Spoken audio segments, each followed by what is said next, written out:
Hello viewers, তৃষ্ণাস রেসিপিতে সবাইকে স্বাগত জানাই।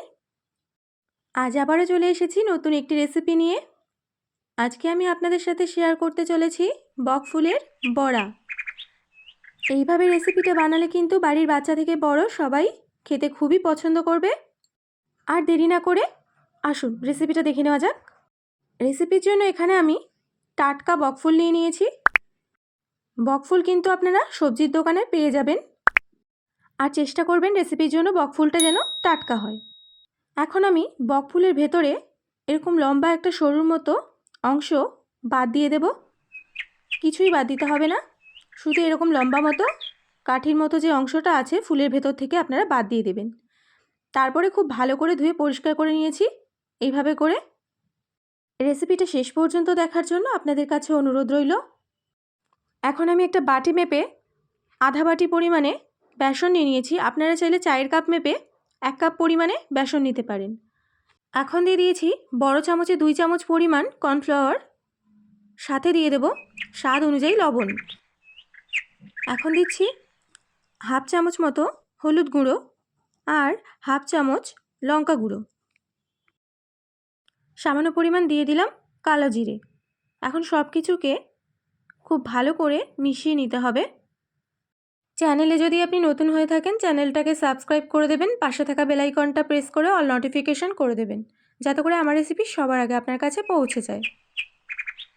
এখন অল্প অল্প করে জল দিয়ে একটা স্মুথ ব্যাটার তৈরি করে নিতে হবে। খুব বেশি পাতলা ব্যাটার কিন্তু এখানে তৈরি করব না। লবণ আর ঝালটা আপনারা পরিমাণ মতো দেবেন।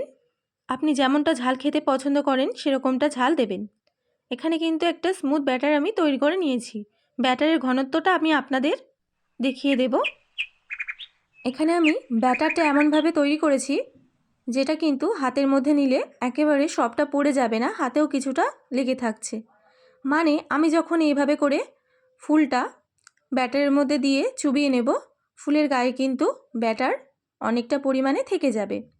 আর ব্যাটারের মধ্যে ফুল এইভাবে করে চুবিয়ে চুবিয়েই কিন্তু আমাদের গরম তেলের মধ্যে ছাড়তে হবে। আমি আপনাদের এইভাবে করে দেখিয়ে দিলাম। তেলে ভাজার আগে কিন্তু এইভাবে করে ব্যাটারের সাথে ফুলটাকে মাখিয়ে নিতে হবে। এখন প্যানে দিয়ে দিয়েছি পরিমাণ মতো সাদা তেল। তেল গরম হয়ে গেলে একে একে ফুলগুলো ব্যাটারে চুবিয়ে এইভাবে করে তেলের মধ্যে ছেড়ে দিতে হবে, যেভাবে করে আমি দিচ্ছি। তেলটাকে কিন্তু খুব ভালোভাবে গরম করে নিতে হবে। আর যখন এরকমভাবে ফুলগুলো তেলের মধ্যে দেবেন তখন গ্যাসের আঁচটাকে বাড়িয়ে রাখবেন। কিছুক্ষণ পর গ্যাসের আঁচ লো ফ্লেমে করে দেবেন।